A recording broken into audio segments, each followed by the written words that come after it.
The interview was so nice, we had to do it twice. Bob Lederer, legendary, is back here on Boy Green Daily for some more stories. Plus, we'll have your phone calls here on the program. Boy Green Daily starts right bleeping now. I'm going to lose my gosh darn bananas. Boy Green Daily starts now. Zoinks! Boy Green Daily, Boy Green Daily, Boy Green Daily. Let's go!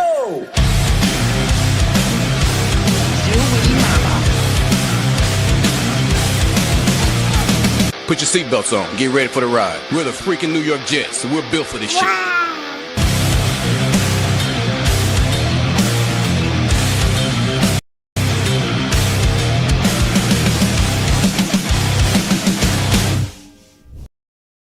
God bless everybody. I'm Paul Eston Jr., your humble host here on Boy Green Daily. I'm the New York Jets digital reporter for Heavy.com. Welcome to Boy Green Daily, a daily New York Jets video show, also available wherever you get your podcast. If you're watching on YouTube, like the video, hit subscribe, baby, and spread the gospel. Yesterday, for very unfortunate news, we'll have to change that in the future. Make sure it's not always on Grim Reaper terms. But we had the legendary Bob Lederer. Here's the book, Beyond Broadway Joe, the Super Bowl team that changed football, baby. We're talking about the unfortunate passing of Jerry Philbin, a legendary Jets player and Super Bowl champion. And there may be more stories to tell there as well. But there's more even beyond that I want to discuss with Bob. So he's back for a second straight appearance, baby, by popular demand. I saw a lot of comments that said they enjoyed the interview. So here he is. Bobby is back, baby. What's up, Bob? Well, you said a legend. My Yes. wife always says to me, a legend in your mind. Hey, you know what? A legend is a legend. And that's what I say. That means if it's a legend in someone's mind, that means it's real. You know, I'll tell you something. I was invited to a book fair about the book in early 2019, right after the 50th anniversary. Yes. And it was down in Georgia. Wow. Okay. And I went down there and I asked the chairman of this committee that had asked me to come down and speak about the book. The book is about a team in New York.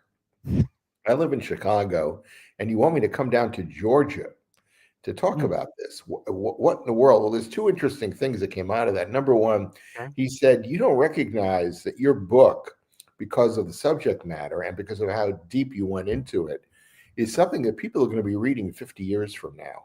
Yes. It's not just something that was, in your mind, was basically just built in and around the 50th anniversary, but people are going to be talking about the Super Bowl III and that Jets team for decades to come, and your book is going to be what they're going to look at. Second point, I made my presentation the next afternoon, and there were about, 90 or 100 guys in the room, all with missing their hair, most with pot bellies, and a lot with Jets paraphernalia. Sure. And I started and said, hey, what's going on here? Where are you guys from? Well, they were all transplants to Georgia from the New York metropolitan area. Wow. Who had grown up, like I did during those years, that the Jets had a good team. So it's, as we all know, there's a lot of Jet fandom all over the place, but Amen. It's not just New York. It's not just Florida. It's not just even in the UK or Germany or whatever, but in the outskirts of Georgia, there's also a lot of transplanted retired Jets fans.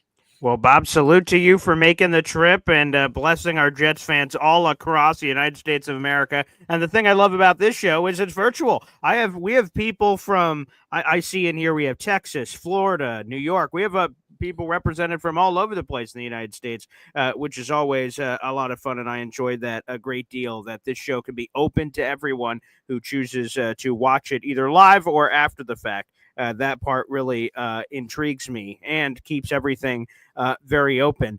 One of the stories I wanted to get into that we didn't have time to get into yesterday, we'll have more than enough time to get into it today, is that you write in the book, again, folks, right here, Beyond Broadway Joe, the Super Bowl team that changed football. So, guys, make sure you check that out wherever you get your books.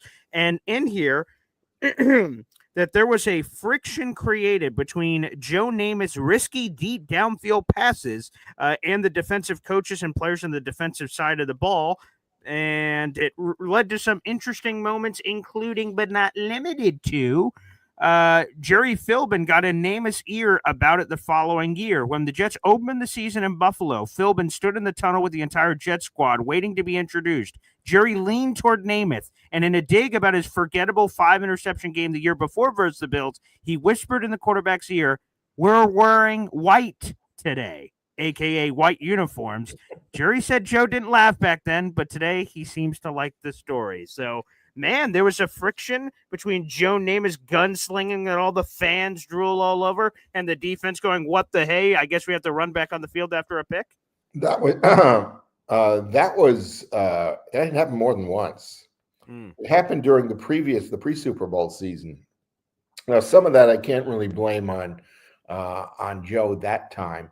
Basically, Namath lost his entire running backfield. Snell got hurt in the first game of the season. Booth got off to an amazing start. He was on a pace to break Gale Sayers' single-season touchdown record. I think he had 12 or 13 in the first 7 games or something like that. And then he got busted up. So the Jets had a backup running back named Billy Joe, who had been in Rookie of the Year in the American Football League like 3 years prior. And he got hurt in a Heidi game playing special teams. So they were down to Bill Mathis, who was a pretty good player, but not much of a runner. He was, 2.5 yards in a cloud of dust. And Mark Smolinski, who basically was a special teams player, backup tight end and backup fullback. And Namath was throwing on 3 downs out of every 4. And one of the things I write in the book is that he was like a matador in a bull ring with a red cape, and every defensive lineman and linebacker in the AFL trying to get a shot at him because they knew he was going to throw on every down. Yeah. And he did pile up a decent number of interceptions. And Jerry, at the end of the season, made a comment in the media that he felt that Joe, the Jets missed the playoffs by a half a game. 8-5-1 at the end of the year, and the Houston Oilers were 9-5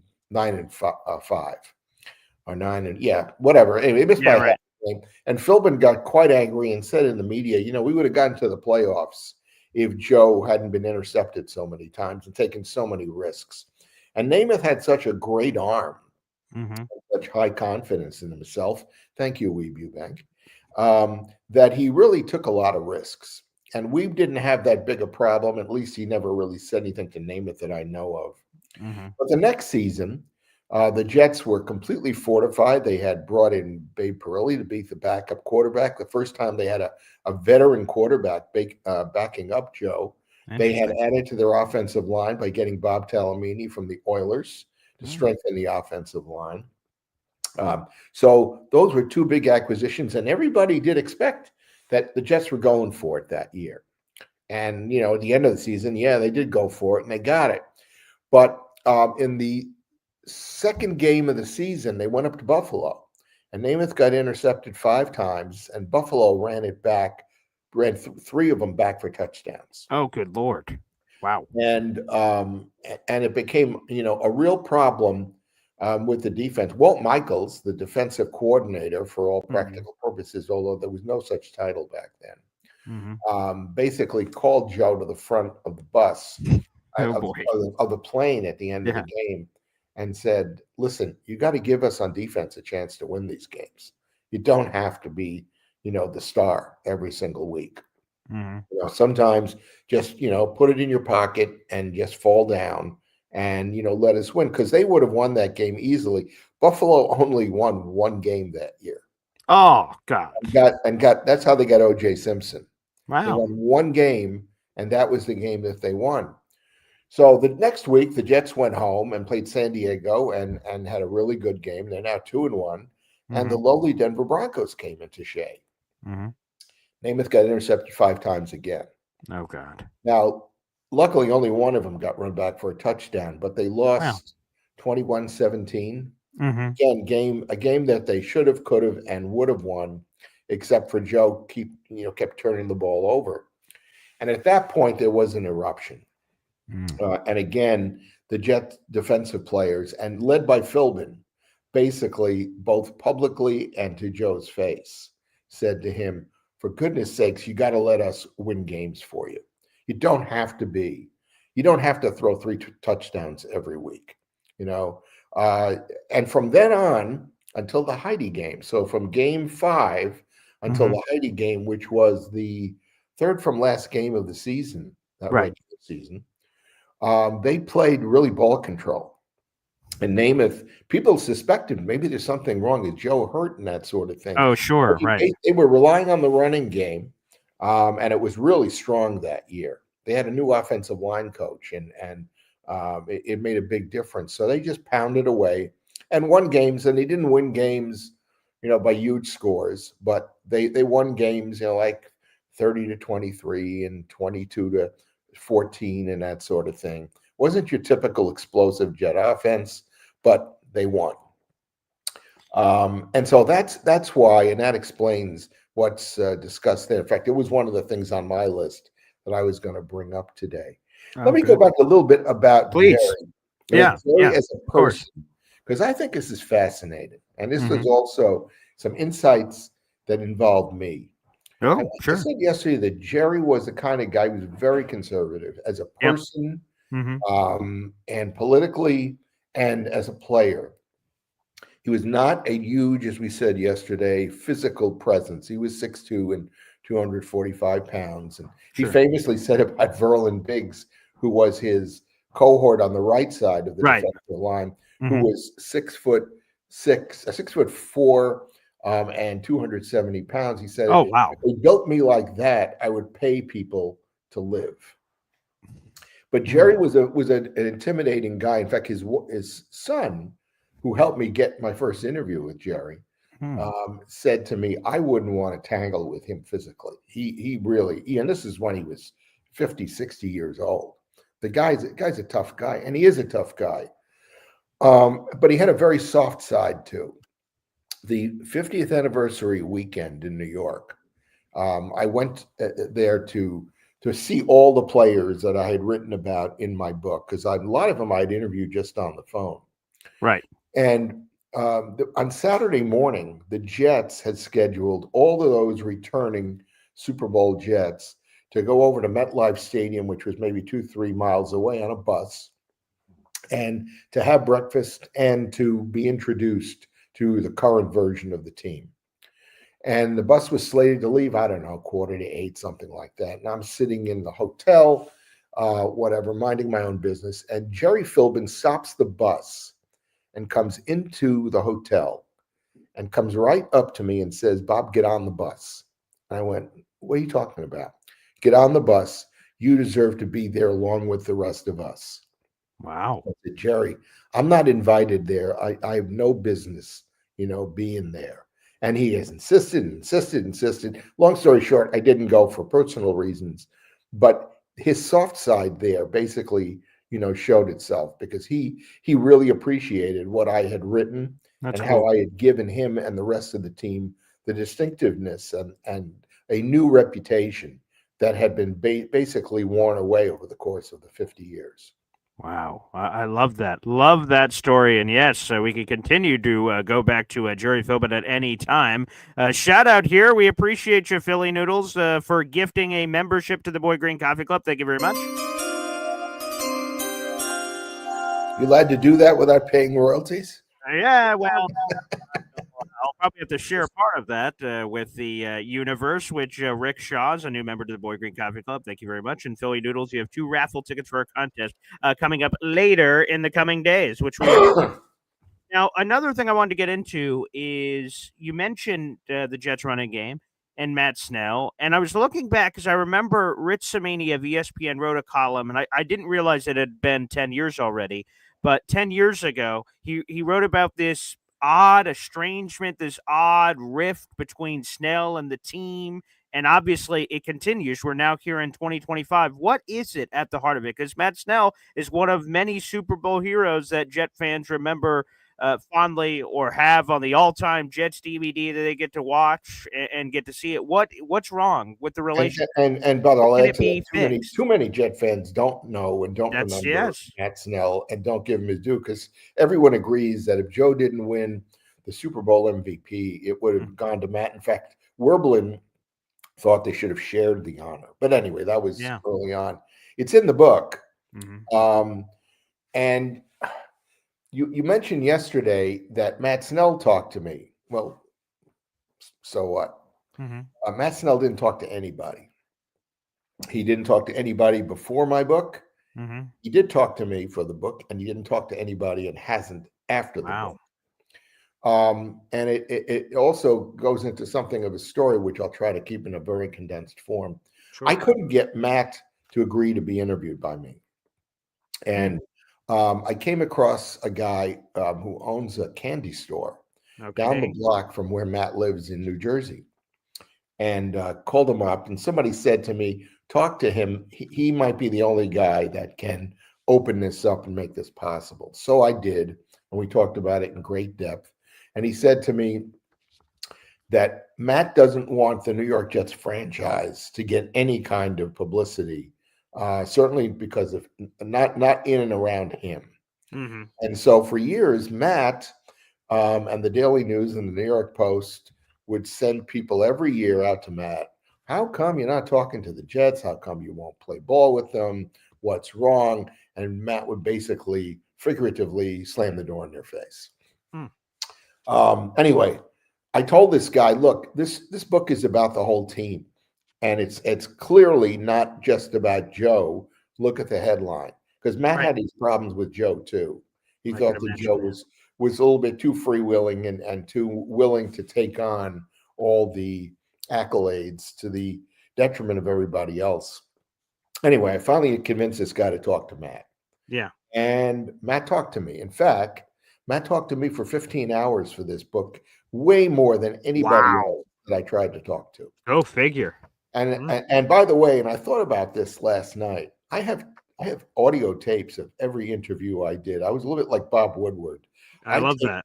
I taped everything, and I wondered, should I play any of this stuff for you guys? And maybe I'm not prepared to today, but we could certainly come back. Please, I would absolutely love that. Yeah, I could go through some of the material and find the best stuff and most interesting stuff and play for it. But anyway, Matt talked to me, and in the very last session that I had with him, I said, Matt, I'm a lot of questions.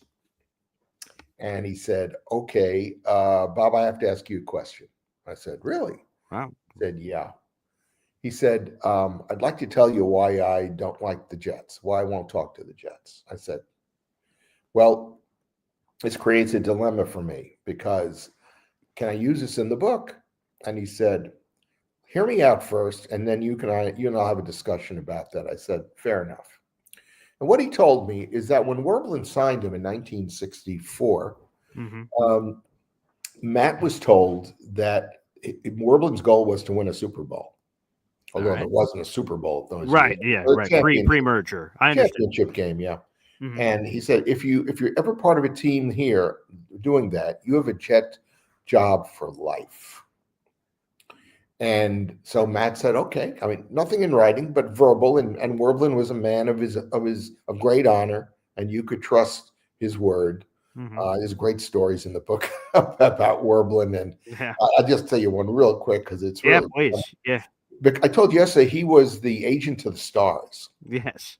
And his kids, who I talked to, said the phone would ring at home up in Westchester, and they would pick it up, and it would be some star, like I'll say Jack Benny. It wasn't Jack Benny. Yeah, right. Like Jack Benny would call up and say, hey, is your dad there? I need to talk to him about something. Or they'd be invited over for dinner. And the kids would be there at the dinner table, and most of them didn't know who all these people were, but they knew they were big stars. And one good story. One of the kids told me that Alfred Hitchcock would come over for dinner, and he would go in and he would tell bedtime stories. Oh my God! Scary ones to the kids. Wow. All right. So anyway, back to Matt. Matt said to me, I was promised this. Werblin sold out of the franchise. He was forced out before the Super Bowl season. I'll see you later, dear. And didn't think anything of it. Matt got hurt. I think it was 1972 or 73, Mm-hmm. and he was carted off the field. He had injured his spleen, Oh, and Jesus. he was gushing blood internally, Oh, and he God. almost died that night. Wow. They took him to the hospital only because he fell down a flight of stairs at home. And the Jets had no idea how serious this was. Got him in the hospital, and they found out how much he was bleeding, and he would have bled to death. So he had to retire. And Matt had worked in construction before he got a pro football career. In fact, he was a laborer when they were building Shea Stadium. Wow. So he was Go used figure. to that. He That's was used to crazy. that kind of work, and he was comfortable with it. Mm-hmm. Got offered a job or tendered a job to be a foreman for a construction company. Mm-hmm. He went to the Jets and said, "Would you write a reference for me?" And the word came on down from high from Leon Hess. We don't give references, not even to former players. Oh. So he didn't get the job. And he not only didn't have at that point, he went to management and said, Sonny told me I'm a Jet, for life. I've got a job and that sort of thing. I'm not telling you what that should be, but I'd like you to honor what he did. And they said, Sonny isn't the owner anymore. So we don't have any obligation to do that. So between not getting the foreman's recommendation for the job, the recommendation for the foreman's job, and not ever having lived up to the responsibility that the ownership through Werblin had given him, he basically went into a non-Jet shell, and he wouldn't tell anybody what it was all about. He told me, and he said to me, "Do you think I have a reason to be this upset?" And I said, "Hey, listen, I had a company that I'd started, and I got screwed out of by my partners, and I will never forgive them for what they did to me. So I understand exactly what you're talking about. And yeah, I think you got a right to feel that way. Now, let's jump to the 50th anniversary weekend, Yes. where all the players were invited back. In fact, before that, the gentleman who provided me all these great Weeb Eubank bits of information, all these pieces of paper with accolades and with evaluations, and even he had videotapes, which we can That's go crazy. to as well. Sure, right. From the NFL and from the AFL, that you use to do scouting and such. He arranged, after the book came out, he arranged for me to go to Floral Park and meet with the Jets VP, and we sat down and talked, and it was a nice conversation. And he talked, this guy is the year before the 50th anniversary, and said, "Listen, we're going to invite all the players back next year. It's going to be a great time." And I said to him, "You're not getting Matt back next year. Do you realize that?" "Oh yeah, we figured that all out already, and we've got these plans, and we're gonna coax him back."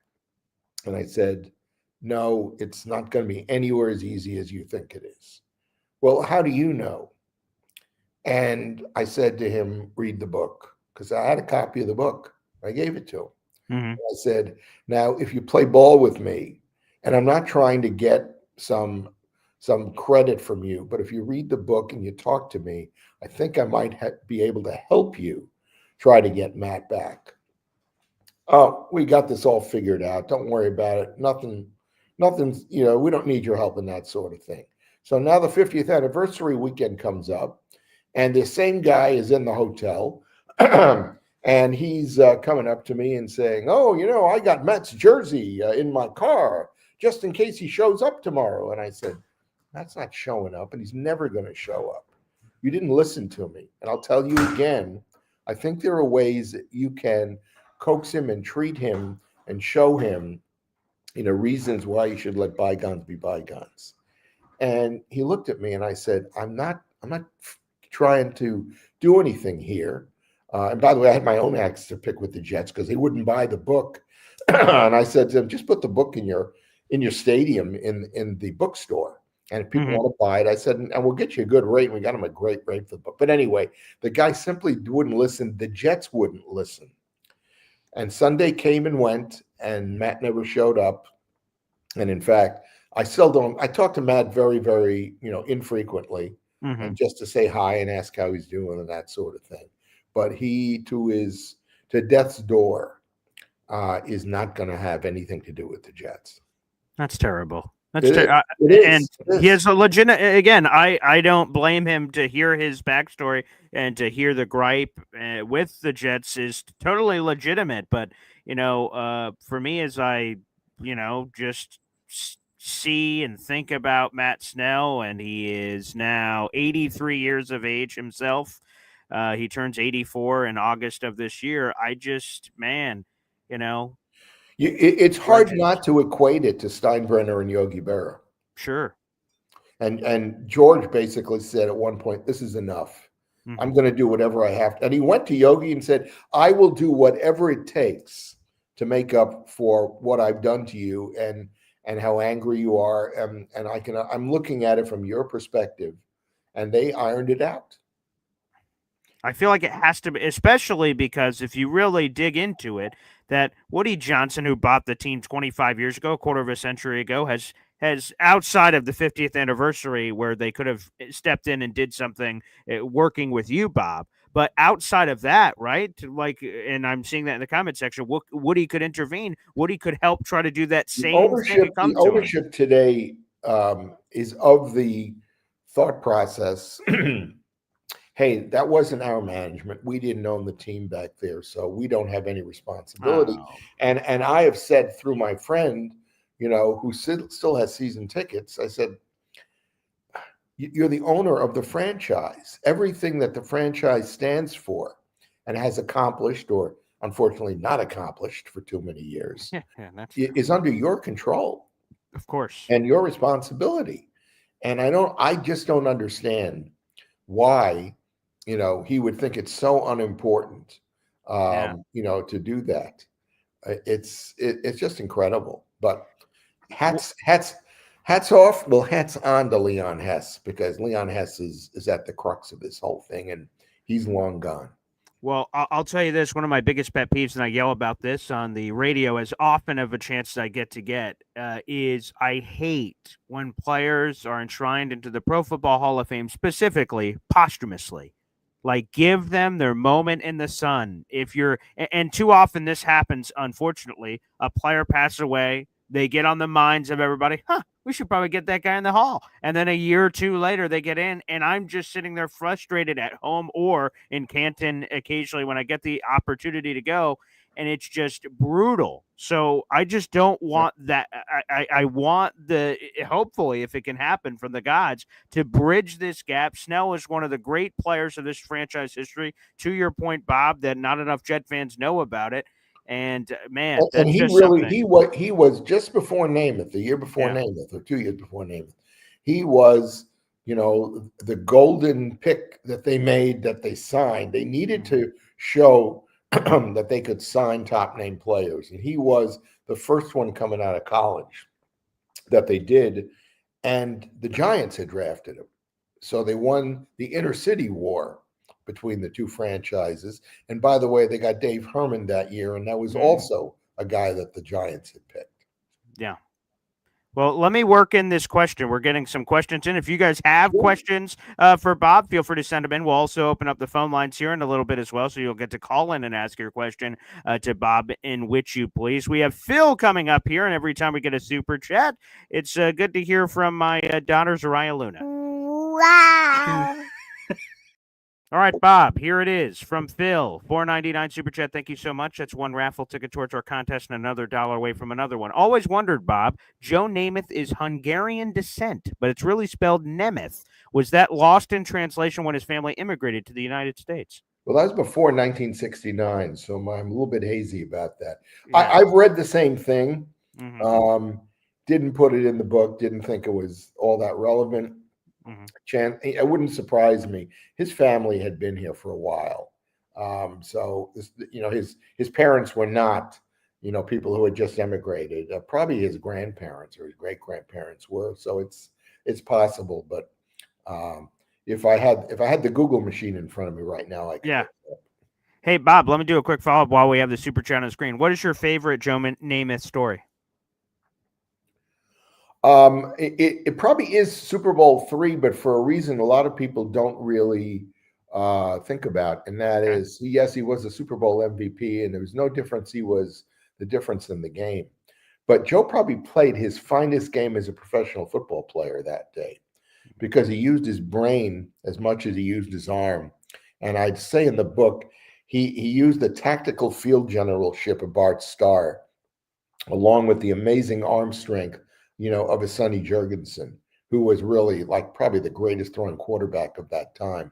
And he put them together that one day because he wasn't going to be the gunslinger that everybody assumed that he was going to be. In fact, it was the week before the Super Bowl, the New York Post and everybody else was running all kinds of stories.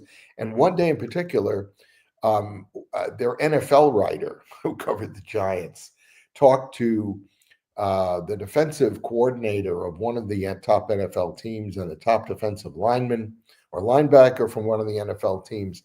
And they both said, Jets have no chance because Joe's going to come in there and try to throw the ball all over the field.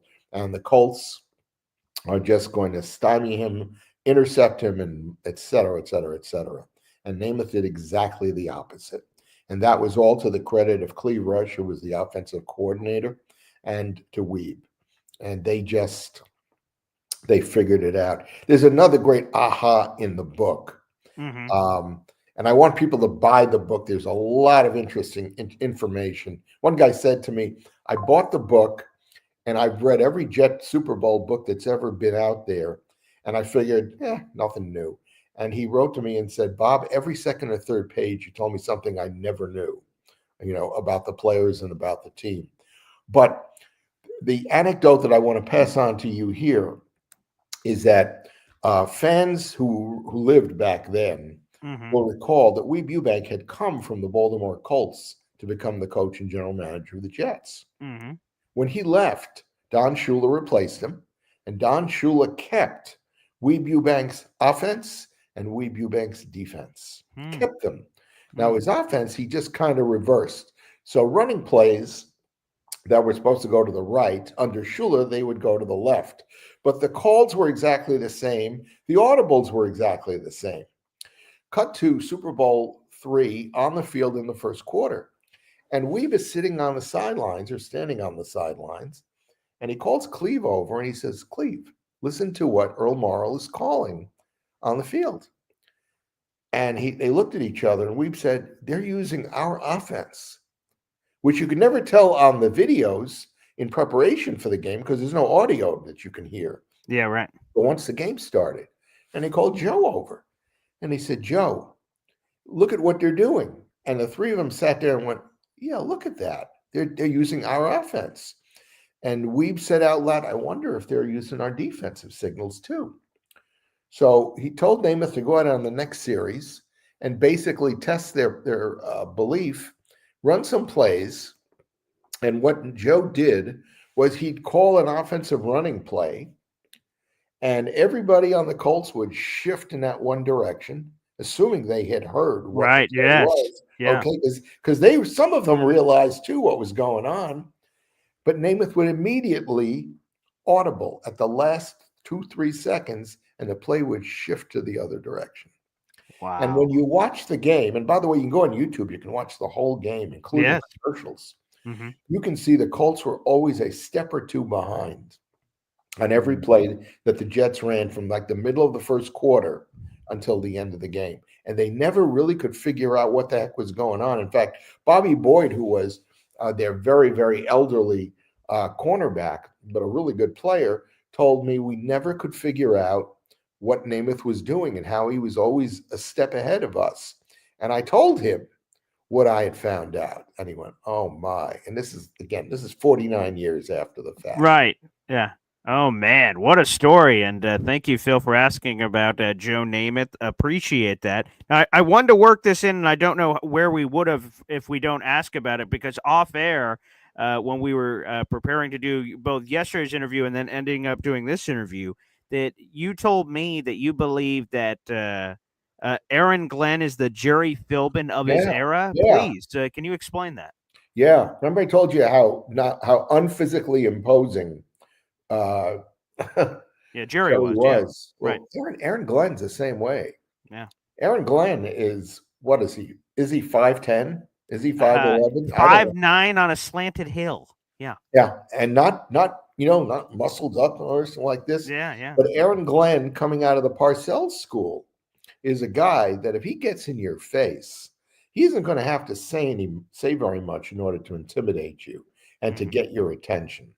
And that's how Jerry was. Jerry was the leader of the Jets defense, and there's no doubt who is the leader of the Jets football squad right now. And Aaron Glenn is a tough guy. I wish him all the best luck, and I hope that we give him the time to implement what he wants to put in. But the culture has changed, and this is a no-nonsense type of operation. And that's the kind of operation that Jerry really insisted on playing, part of, and that sort of thing. One other thing I'm going to say to make Yes, sure we sir. don't get past this. Of course. Everybody knows who Buddy Ryan is. Of course. Okay? Right. Legend. He's Yes. a legend. Buddy Ryan's professional football career started in 1969 with the Super Bowl Jets. Mm-hmm. He was a defensive line coach, and he was also the special teams coach. Now, to be honest with you, having talked to Mark Smolinski on special teams, Buddy didn't do much of anything with the special teams. Well, okay. Only by title. I see. But he was a defensive line coach, so he was working with Jerry and Paul Rochester and John Elliott and Verlin Biggs. What a group. He had come out of the University of Buffalo, where he had, again, what University of Buffalo? Yeah, right. His teams had recorded, I don't know the number, I've got to look it up in the book, but probably like 4 or 5 shutouts a year as a defensive coordinator up there. And he applied to become an assistant coach with Weed. And the guy who really made it happen was Jerry. Jerry not only recommended him to get the interview, but Weed called him back in afterwards and said, tell me about playing for this guy, and why you think he'd be a good fit here. And Buddy's family will never forget what he did. In fact, I put out a note after Jerry died the other day. I sent out to all the still surviving players and coaches and their families. And I got a note back from one of Buddy's daughters who said, that's terrible news. And here in the Ryan family, we will never stop being appreciative of how Jerry helped, Buddy start his career. That's moving. I'm glad that you got that in there, Bob, because I know there's a lot of coverage we're going to have here. And here's something else I wanted to get into. It's also part of the headline of this video as well. Bob, you have a very unique perspective. For those who don't know, you've lived in Chi-Town, the Windy City, Chicago, for quite some time. And, well, our new starting quarterback cut his teeth on the Chicago Bears, Justin Fields, for a handful of years. And there are varying opinions from the Jets fan base on how they believe this is going to go. Some people are very negative and they don't see it. Others are optimistic and think that this is the best chance he's ever had at the NFL level, with offensive line, wide receivers, running backs, and a belief from a team that he's going to be the guy we're going to ride this thing out. I turn to you, Bob, as someone that has been in Chicago, is, and continues to be, and saw the Justin Fields experience in Chicago. Give us your perspective on Justin Fields and your optimism level as a Jets fan yourself heading into this season. Do the words "oy vey" mean anything to you? We'll need a translator offsite for that. I've been here now longer than I was in New York, but. Yeah, I saw those 3 years with the Bears. And my best capsule comment about him is I don't get to watch games on Saturday. I'm Jewish and I observe the Sabbath. So his last year that he was here, the Bears played their first exhibition game. And I went online right afterwards and I'm reading all about the game. Because it said he completed 2 out of 3 passes his little time in the first quarter for 170 or 145 yards. I went, wow, he had a pretty good afternoon. And then I looked a little more closely. His first pass was a swing pass to DJ Moore, which DJ Moore took 98 yards for a touchdown. A swing pass. Okay. Yes, I mean, I remember that. Yeah. you and I, and not every Jet quarterback, but you and I could complete a swing pass. Yeah. Okay. And the guy ran 98 yards for a touchdown.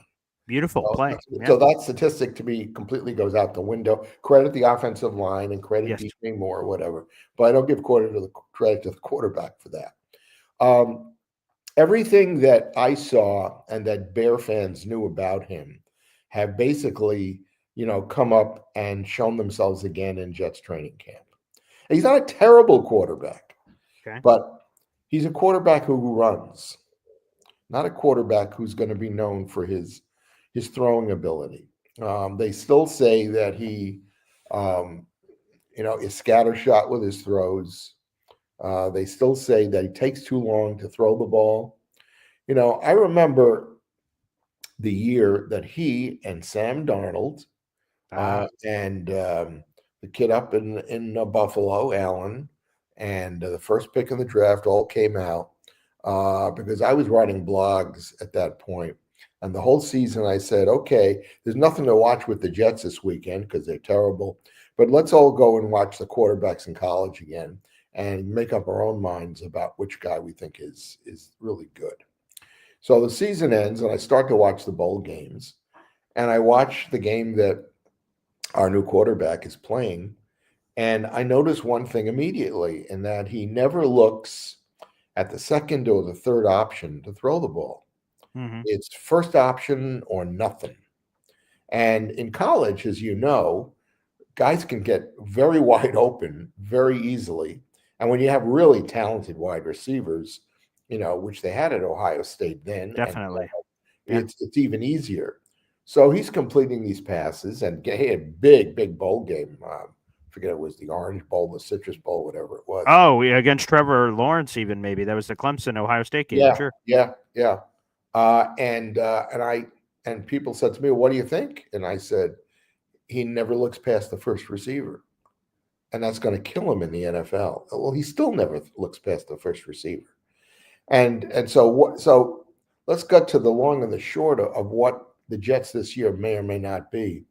I'm not very optimistic, and the reason I'm not optimistic is that I think I like all three of their running backs, and I like what they've done with the offensive line. Mm-hmm. But if you don't have a quarterback, who can keep the defense honest, it isn't going to take more than 10 plays in the first quarter of the first game for the Pittsburgh Steelers to overstack the defensive line and say, okay, we don't think you can hurt us with your arm. Go ahead, try to run against us. And, there's no team. I wonder during the Lombardi years where they used to just, say, hey, we're going to beat you with the basics. Go ahead and try to stop us. Well, I just wonder if they'd stack the box against Horning and Jim Taylor and that sort of thing, whether Bart Starr would have been able to do everything that he was able to do, because he would have had to throw on every down. And Bart Starr was pretty good, a lot better than who the Jets have now, but that's guaranteed to stifle an offense. So at that point, he's going to have to throw. And what's going to happen when he throws? And if there's any team out there right now that knows what he can and can't do, it's a team he just came from, which is Pittsburgh. Let me ask a follow-up there on Justin Fields. So I'm curious your comments on this. Aaron Glenn and Tanner Engstrand, obviously it's coming from the top. Yep. They've all said this offseason, we're going to allow Justin Fields for the first time in his career to play quarterback. Now, I will tell you this, not to paint any lines, you'll have whatever opinion you have.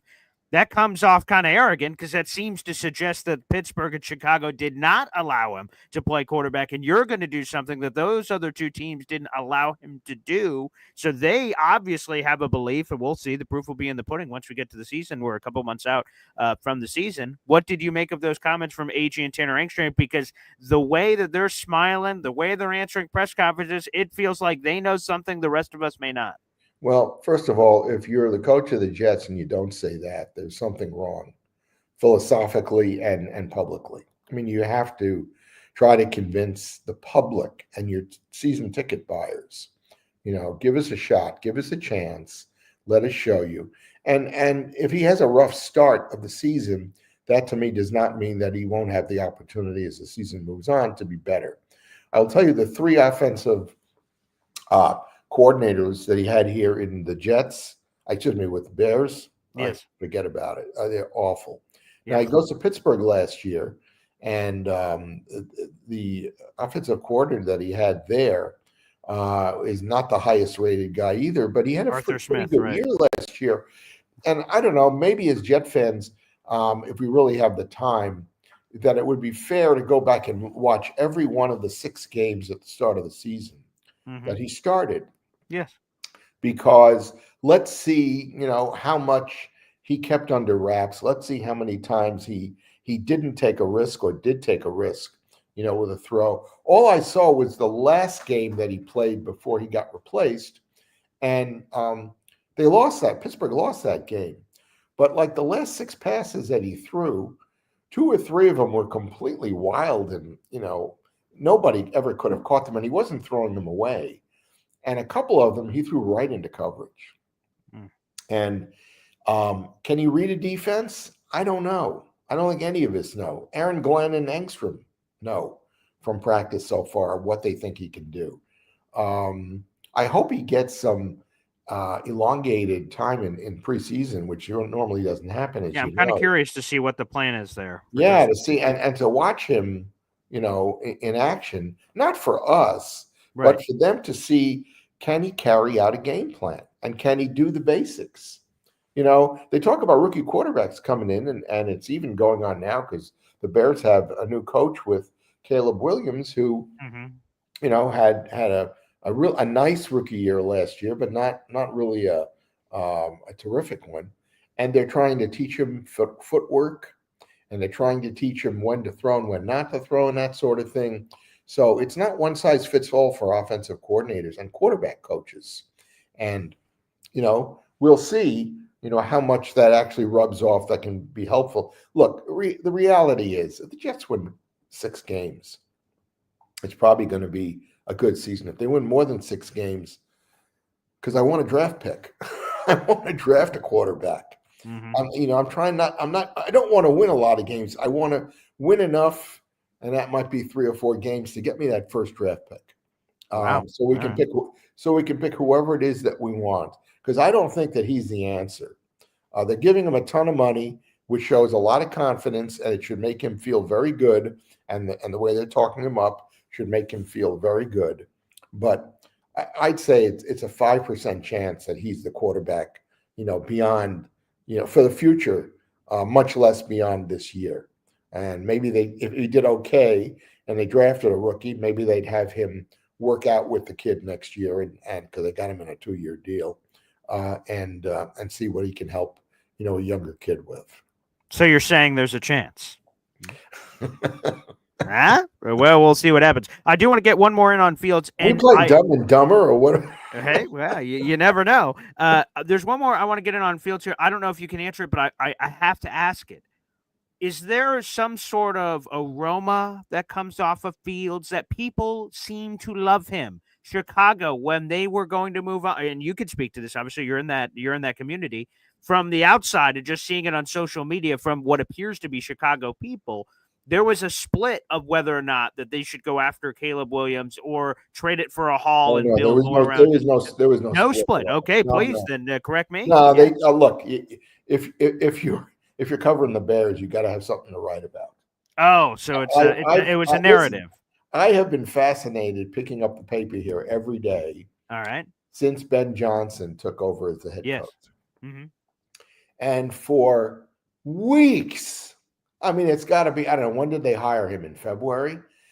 Yes, that's about right. Could have even been January. Weeks, every single day, it's a Caleb Williams story. Yeah. That basically says the same thing over and over and over again, and might find this little tiny aspect of what's going on with Caleb Williams once a week. Oh, that you didn't already know. All right. So he is our quarterback is a very nice guy. The media really likes him. He's personable. And the coaches, I think, like him as a person because he isn't going to sit in the press room after a game that they lose and not take the blame for things he did in the game that might have cost him or may have turned around the game. So he takes responsibility. And that's a big thing in pro football because it's really easy, as we see all the time, to say, well, it wasn't a great game, but, this is a team. We lose as a team. Well, that means, okay, your 3 interceptions cost us the game, but the other guys made mistakes too. So I think that's a positive aspect about him. I don't think you're going to hear him whining no matter what happens. All right. I don't think I like that. I don't think he's going to fail to take responsibility or be accountable. Okay. But what are you going to say? Here's another great story about him. I told you about the swing pass. Yeah. He'll make a 67-yard run in the first quarter. Beautiful. That leads to a touchdown, hit directly or all about it. Nice. And you're going to say, "Wow, this is great." Come the fourth quarter, they're losing by 10 points, and he has to throw the ball, and you go, "Oh no, not again," because he can't take a team from behind. That's just not. It's not in his physical ability. The question is, as I've already kind of inferred, how smart is he as a quarterback? Can he learn new things? I'm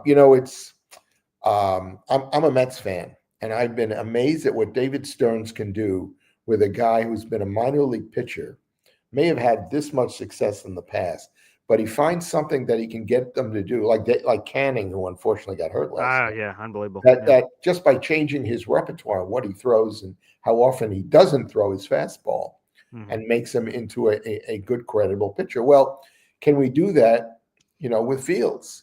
Is Fields going to learn enough, pick up enough things to know when not to throw, and maybe even more so when somebody isn't open, when to tuck it and run?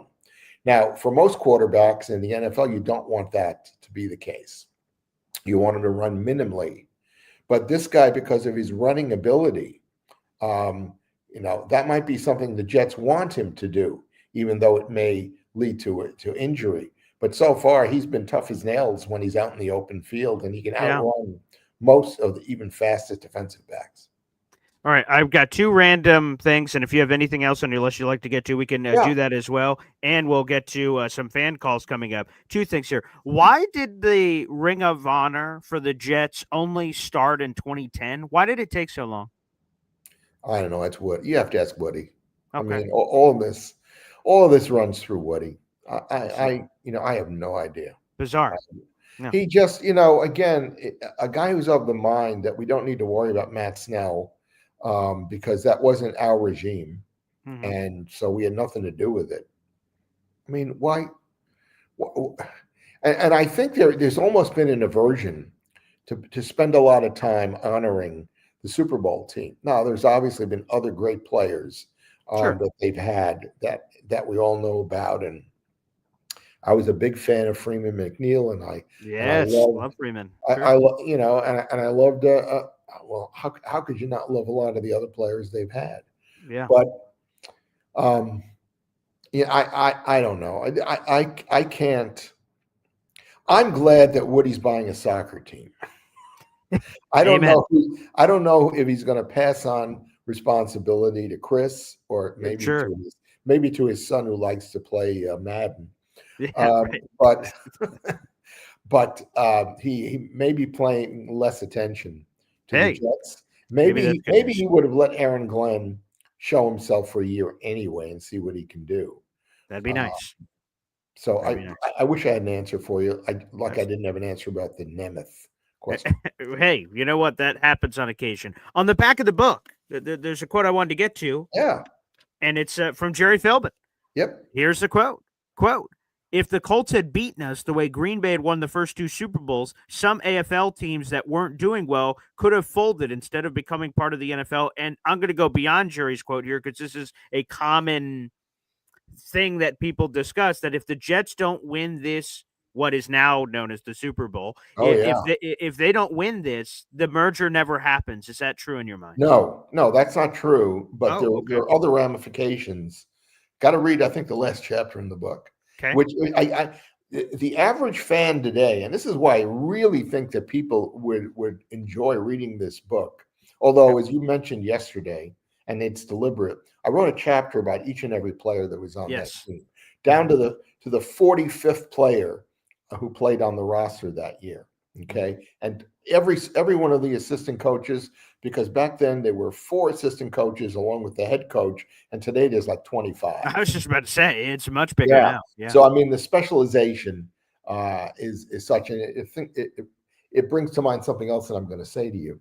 Mhm. But the impact of Super Bowl III was so enormous. You ask the average fan today, why is there an American Football League conference and an National Football League conference? Yes, It's right. because of Super Bowl III. Mhm. Because after Super Bowl III, when the NFL had the grapefruit put in their face by the AFL, the plan literally announced on the Friday before Super Bowl III. The Mhm. thinking was, we're going to merge the AFL teams into the NFL. And literally, the Jets were going into the Giants division. Houston was going into the Cowboys division. The Wow. Raiders were going into the 49ers division. One big happy National Football League. After Super Bowl III, the AFL owners got together with the other owners and said, we want to stay together as a group. And so there was a lot of wrangling, a lot of arguing back and forth, but Al Davis basically led the charge. And what happened as a result, and again, no fan today knows this stuff, Mhm. but what came about was $3 million was offered to any of teams, up to 3, that would agree to change NFL conference to the AFL conference. And the 3 teams that agreed to go were Pittsburgh, Cleveland, and why am I blanking? It's my 73-year-old brain happening again. But That's 3 all right. teams agreed Mhm.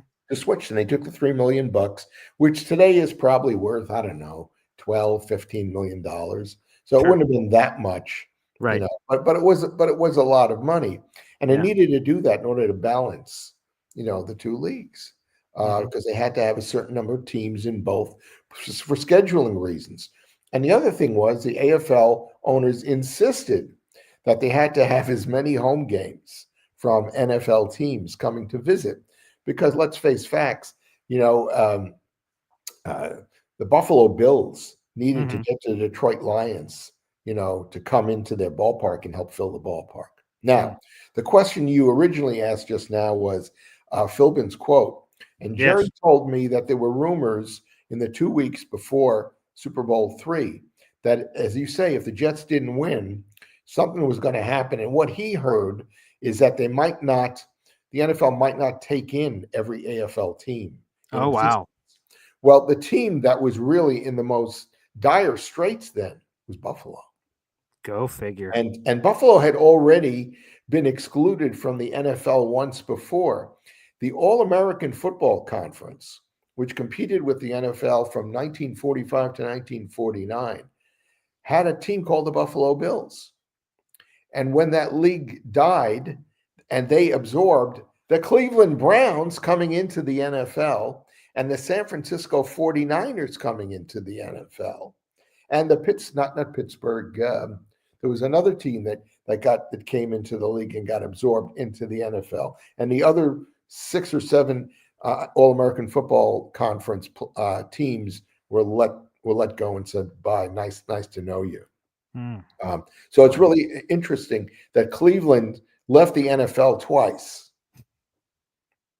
Came in as they were the dominant team in the All-American Football Conference. Yeah, right. Pre-Super Bowl. Right. They won every year of that league's existence, and Paul Brown was the coach and the owner. Yep. And talk about a coaching tree.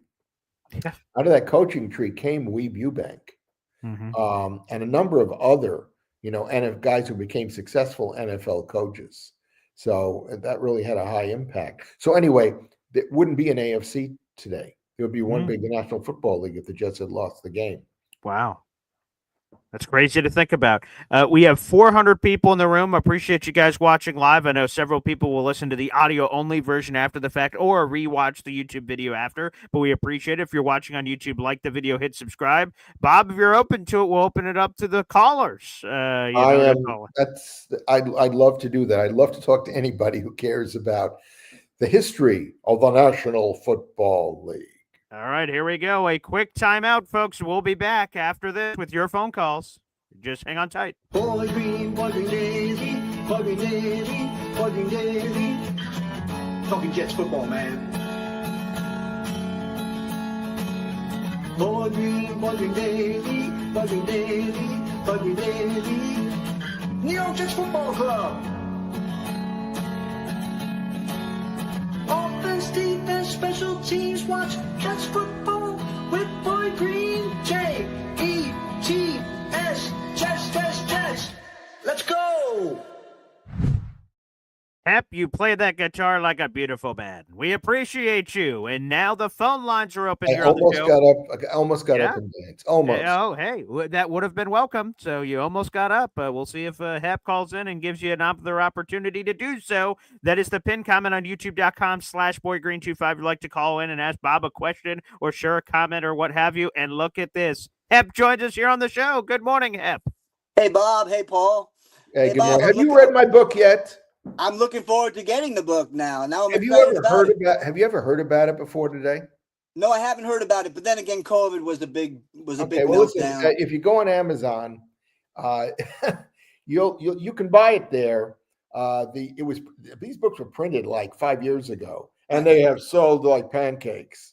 Yeah. I'm going to get it for sure. I mean, it sounds Right. really I intriguing. guarantee you will enjoy it. It'll tell you a lot of stuff that will also give you some insights about today's Jet team. I want to say one thing, and I mentioned this to Paul a little while ago, and it came to mind, and then it slipped. But Larry Grantham, who was the right side linebacker and who I said yesterday should be in the Hall of Fame, he and I talked all the time after the book came out. We would talk every Monday, and he would tell me, what he saw going on, and I said to him, how is it that these defensive backs and linebackers are so out of position? Repeatedly. And I wasn't pointing to any one guy then, but it happens all the time. And he said, generally speaking, when you see that happen, there's two things that have happened. One, the guy hasn't watched enough film going into the game. And two, he's not very smart.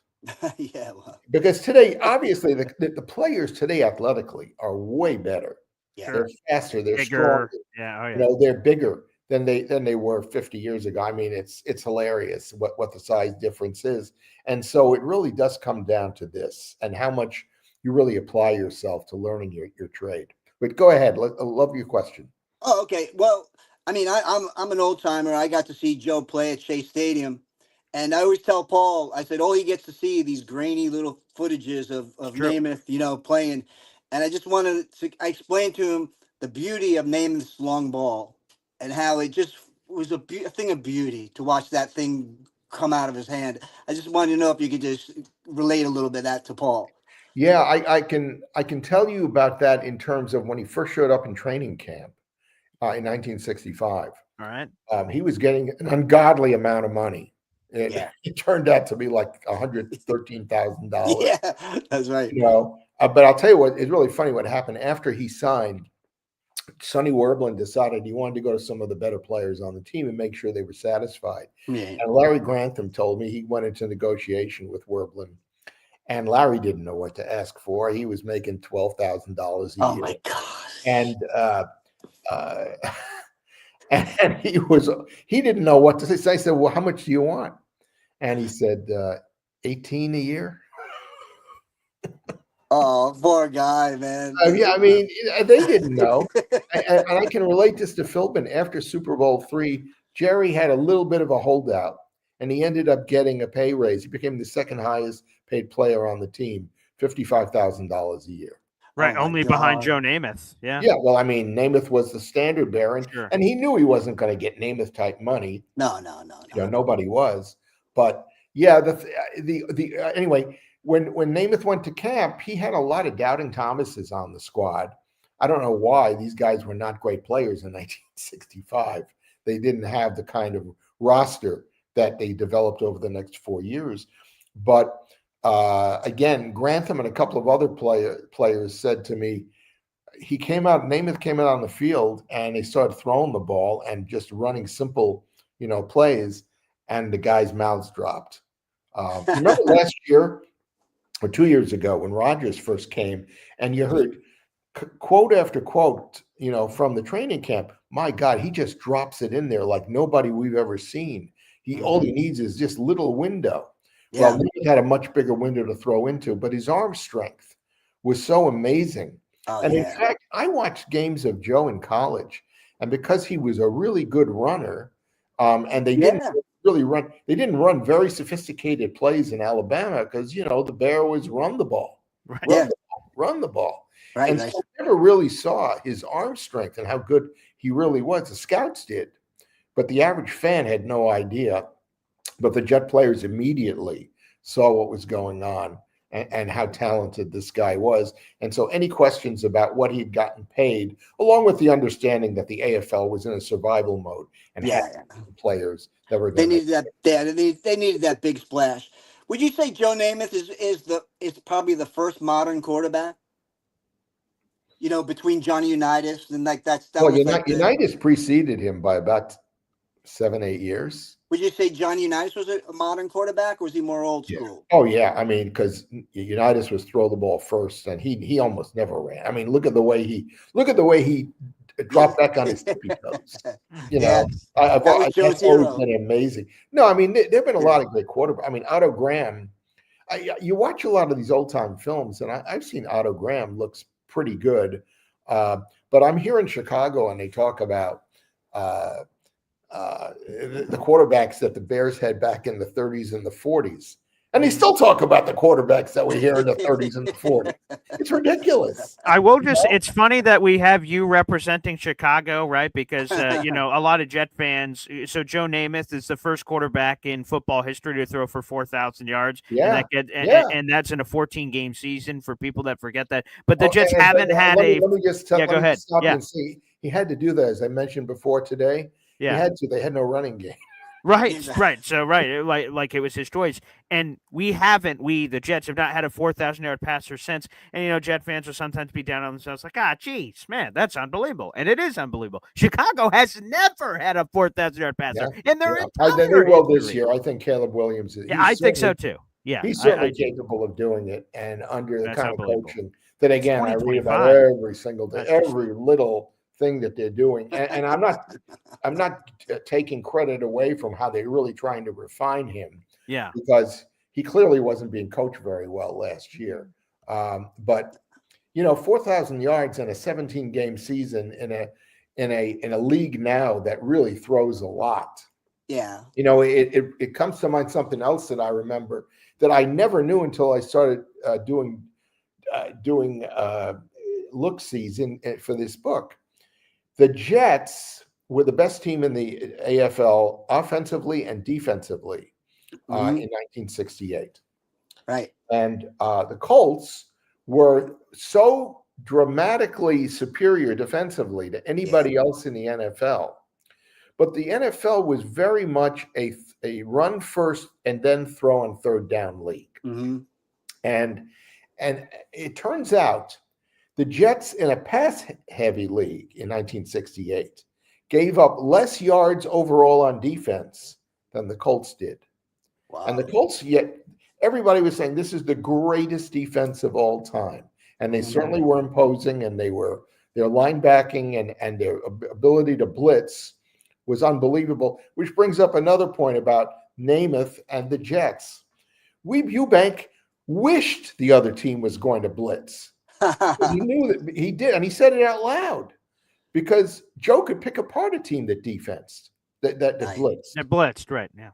And the Colts. Thanks, Bob. Let me get some other calls in there. Will do. Thanks, Hep.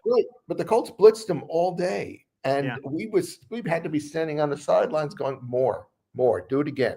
I love it. And also, speaking of book recommendations, that's another one, American Kings, a biography of the quarterback Seth Wickersham. And he talks about, with an interview with Caleb Williams in the book, about Caleb said this past season that he was sort of thrown into the film room by himself without any direction. It turns out not to be true. I don't know why he said it, but Ben Johnson and the new offensive coordinator last week came out and said, no, that's not true. And they had called Caleb over and he said, Really, no, that's not true. I wasn't alone in the room doing that. That's not. I Well, don't know not how that- that's. I don't know. Since Caleb and his dad told him all this stuff, I don't know how that's inaccurate. But Right. it's now being claimed that it's not inaccurate. But what the heck do I know? Did we Well, obliterate, or did we yeah. not obliterate this week? Well, I guess that's true. And so, yeah, fascinating. All right, we have a bunch of calls. We'll get to as many people as possible here. It's a Friday, so some Philly noodles here on the show. What's up, Philly? Good How you morning. doing? Good morning. How you doing, Hello, Bob? Philly. Nice to meet you.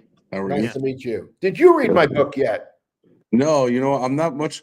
My problem is with books. Even if I find them interesting, I'll get to them. And this is the way my father taught me. I almost go through. You can buy the audio edition.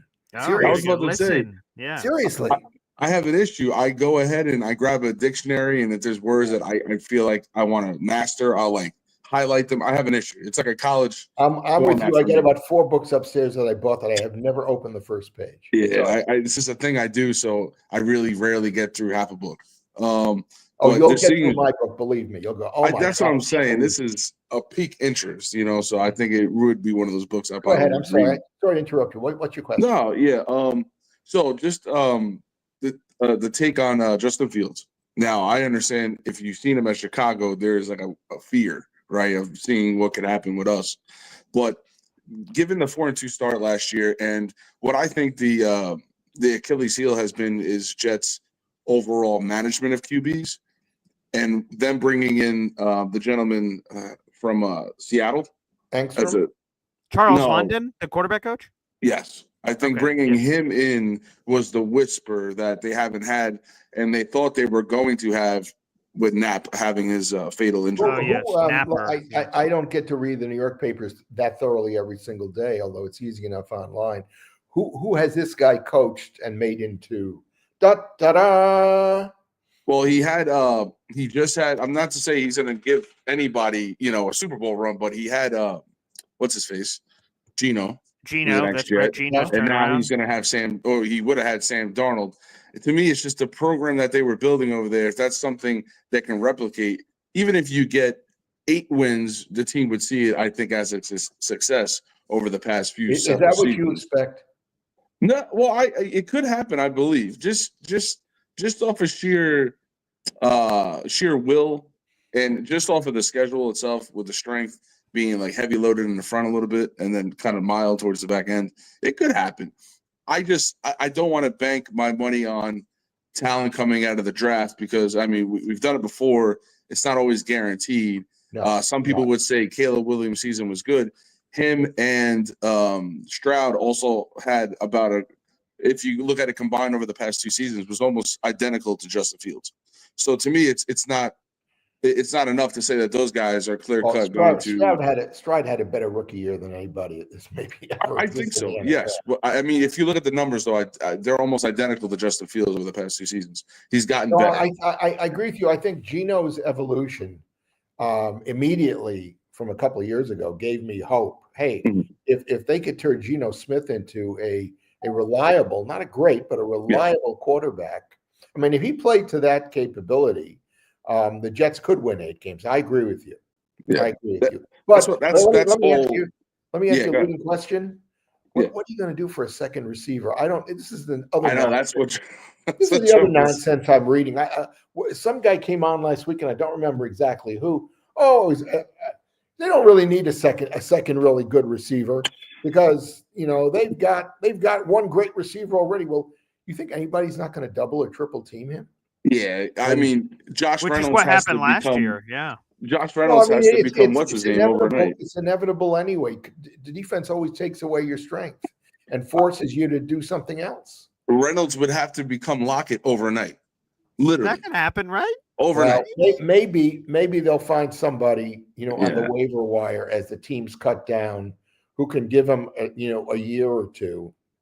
I think they're going to try to manufacture what they can and just rely on his legs for extra. Probably. Well, look, they're going to run some more anyway. But I can't believe that Aaron Glenn isn't going to take a shot at bringing in somebody.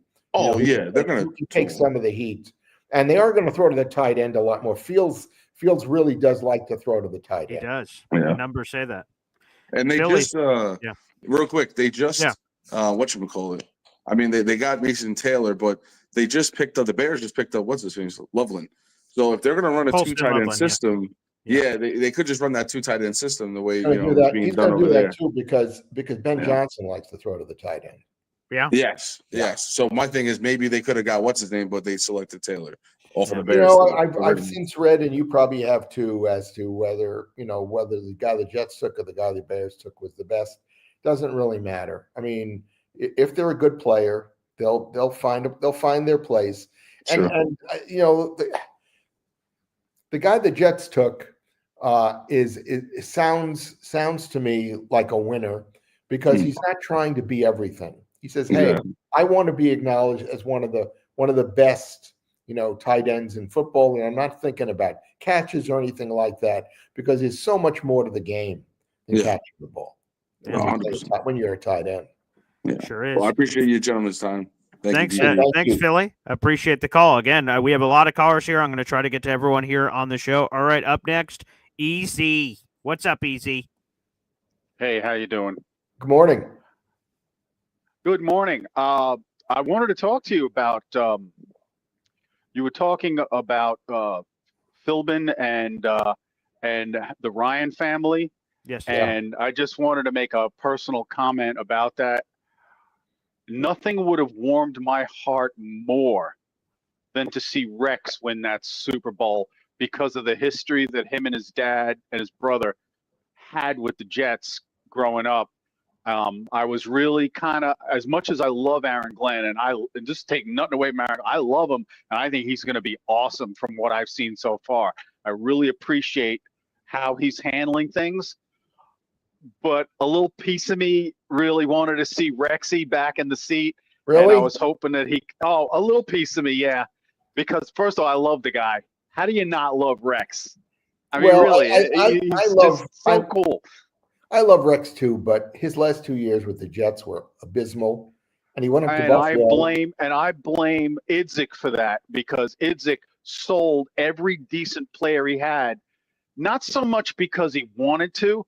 He kind of had to because Mike Tannenbaum, he was good at getting players, but he was also really bad at overpaying them. And he pretty much put the nutsack grip on the Jets financially.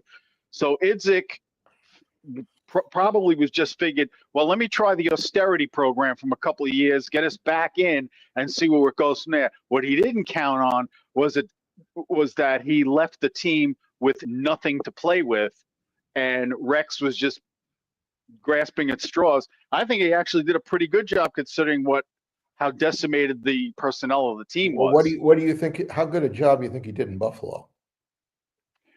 I think he was handed a substandard team. Remember, that was back when Buffalo was going through. I mean, we got 15 years without a playoff. Would Buffalo go almost 20, 25 years without a playoff? 17 years was their playoff. Yeah, I mean, so that was the Buffalo was in the throes of their holy shit era right there. So excuse my language. Here's where I come down on Rex.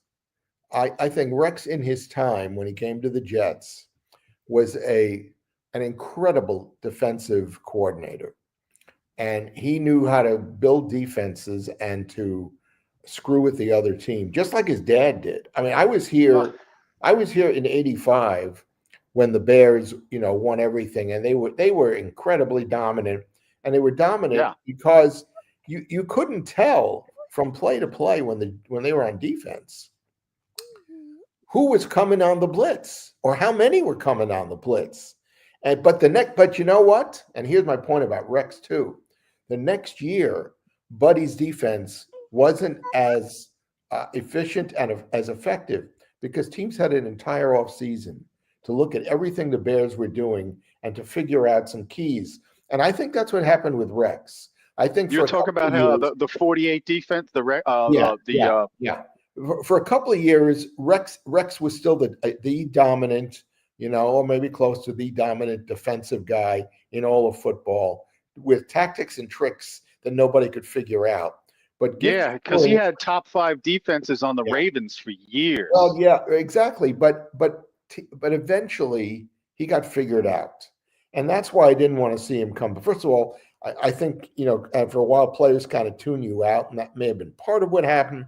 But what really happened with the Jets is that his defense wasn't as dominant anymore, and so they weren't game changers the way they had been. Well, he lost some guys too. Remember, he brought over Jim Leonard, and Jim Leonard was his defensive quarterback. Yeah, I mean, he was the quarterback of that defense. He was the mind. And I love Jim Leonard, Easy. Absolutely loved him. And thank you. I know we have a lot more callers, so I'm just trying to give everybody some opportunities. Up next, Indy Jets. Go ahead. Good morning, guys. How are you? Good. Are you in Indianapolis? No, I'm originally from northern Indiana, so I was in Bears country for 50 years. Yeah, my son is a big Colts fan. Yeah, I'm sorry. You could do better. Yeah, but his dad is a Jets fan. So I'm down here. I'm down here in the Carolinas now.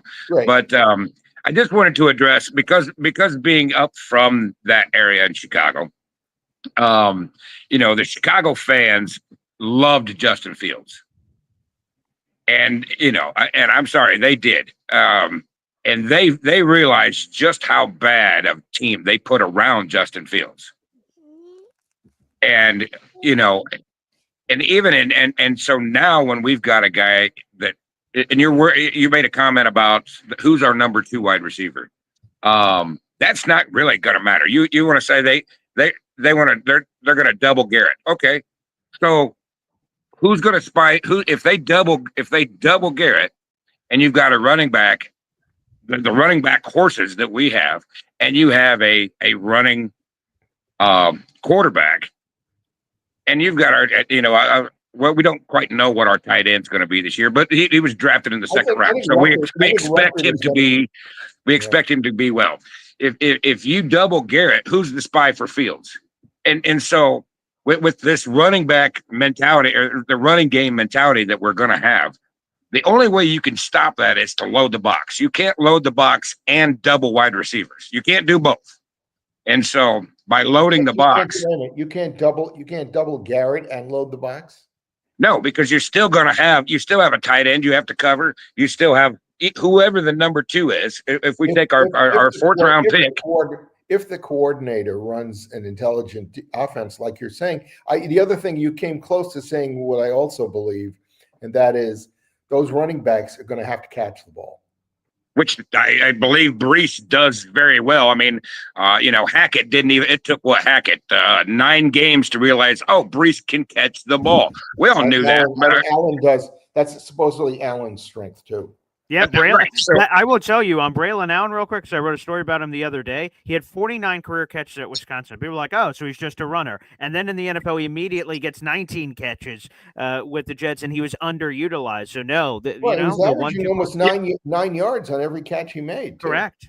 Yeah, and so when we're so worried about who the number 2 is, I think you've got 2 or 3, 2A, 2B, 2C, because of Brees going out into the flats, because of Allen going out there, and whoever the number 2 is, whether it's our rookie wide receiver, whether it's Josh, help me out here, Reynolds, thank you. Whoever that is, that's going to be a 2A, 2B, 2C. That's who our primary number 2s are. You said. And so my point is, if you want to double Garrett, okay, fine. Once you double Garrett and you leave the safety over the top, and now all of a sudden you don't have that spy for a running quarterback, or Braylon Allen or Breece Hall running up the middle. So you can't load the box with 8 or 9 and double Garrett. What do you think happened? What do you think happens when they load the box? As I said in the first game, after the Jets have tried to run like 20 plays in a row. Now that's exaggerating, but let's say every time they get the ball, they try to run it, and they're not having any success against a box that's really being stacked against them. That's when it comes down to whether Fields not only can throw the ball, but can he be accurate? And he has a history of inaccuracy. Really? Because, was it last year he was at 60%? Each year his history shows he gets better every year. Indy, when I was a fan in the 60s, All right, we're not talking about the 60s. The 60s ball is a whole lot different than today's ball. But these percentages to me are a joke, because in the 60s, when nobody really was throwing swing passes or throwing into the flat or whatever. I mean, Namath was 49%. I mean, today he'd be blown out of the league. Okay, these teams these quarterbacks, all of whom are throwing 65%. A lot of the throws are really short, and so accuracy and reading the defense, seeing where the openings are, and hitting the man on the run. It's the other thing. Fields is not good at hitting guys on the run. He's good at hitting a guy who is in a stationary position, who's run his route and is standing there waiting for the ball to be delivered. Well, here's my point to that is, in the 60s ball compared to today, you put the ball in the player's hands and let them go, so a short 2-yard pass, Brees could break that out for 60. He's proved it, so you put players, you're not always throwing 20-yard passes anymore. So it's a different style of ball. So that's all I'm saying. You're going to be throwing a lot of 12, 15, 18-yard passes if you're trying to run the ball. And good. You basically you know what that does? That keeps our defense off the field, keeps our defense fresh. One of the reasons why your son is a Colts fan. One of the reasons why Peyton Manning didn't succeed in Indianapolis as far as Super Bowl wins like he should have is because he wore his own defense out. And I was at the game. I was at the Jets Colts game when his defensive end, his All-Pro, his Hall of Fame defensive end. Freeney, Robert Mathis. Freeney. I watched Dwight Freeney grab Peyton Manning by the face mask, and they were almost fighting on the sidelines because Manning didn't understand his defense needed a rest, and that's why he always choked in the playoffs. And until they actually got a running game, until they actually allowed the defense to rest a little bit, is when they won one Super Bowl. And so for us to sit here and go, oh, well, if it's only a little 15-yard pass, cool. That means our defense is not on the field. And I don't doubt that for a second, because in Super Bowl III, part of the Jets' game plan was to keep the Baltimore defense on the field, and basically to peck away and peck away and peck away. When you watch the game, it's not the most exciting game of all time, except for the implications and the repercussions of what happened. But it's a pretty boring game. But Namath just kept picking them apart. Short pass here, short pass there. But basically, the Snell coming out of the backfield, and he was lumbering along, and they couldn't even bring him down. So I don't disagree. But we're going to find out not only how good Fields is as a thrower, but we're going to find out if Engstrom has got anything at all as an offensive coordinator. And we got to give him time, because he's going to have to grow into that job. Of course, 1,000%. He has not been an offensive coordinator at the NFL level, although has been an offensive coordinator at the lower levels. Bob, before we get you out of here, please give any plugs, promotions for the book, and anything else you would like here on the show, as we have 400 people. Okay, again, the book is called Beyond Broadway Joe, but it's the second part of the headline that I really insisted to the publisher. The Super Bowl team, all in caps. Yes. That changed football. There is no Jet fan out there that I think will not enjoy reading about these players. Each of them has a different chapter, and you don't have to read about the 50th best player on the team, although every one of them has a really interesting and compelling story. Like the 50th best player, I remember talking to at the 50th anniversary celebration. Yes. And he was there with his son and 2 grandsons. And we'd never met, but we had talked on the phone. And he said, I said, how you doing? And he said, I don't even know if I really belong here. I said, what are you talking about? I didn't score any touchdowns. I didn't make any big plays. I said, hey, you basically played special teams, right? He said, yeah. I said, the team won that year, and you were on the field. You were on the field the whole year on special teams. So how do you know that somebody who would have replaced you would have screwed up, and somebody would have run for a touchdown? It would have cost the Jets a game. I said, never take that credit away from you. And I looked at one of his grandkids, and his son looked at me and smiled and said, listen to him, Dad. It's true. You were just a member of one of the most memorable teams of all time, and don't discredit yourself for that. Yeah. I love that. Well, Bob, we're going to have to do this again. And hey, if it works with your schedule, we'll try to do this more regularly because the fans have really dug our conversation. So really appreciate you coming on the past 2 days. This has been terrific. Hey, anytime. I've really enjoyed this as well. It's a great use of my time. And I'd like to force the publisher to print more copies. Hey, that's it. And the only way to do that, baby, is all you guys getting the book. Again, Beyond Broadway Joe, the Super Bowl team that changed. And it's available not only in digital, but it's available in Audible. And I didn't like the guy who did the Audible. He only mispronounced about 3 or 4 names, but it's still a good listen. There you go. Absolutely is. Thank you, everybody, for tuning in. For the final time, I have to say, I have to head over to the radio show. We have our final radio show here in Syracuse today as I'm heading over to that for the final show. We will see you guys tomorrow morning for a Saturday edition of Boy Green Daily. Sorry to the 6 or 7 callers that are waiting. We'll have to get Bob on a weekend edition. We'll have even more time, or with my radio career coming to an end, perhaps differently. Thanks, everybody. We'll see you.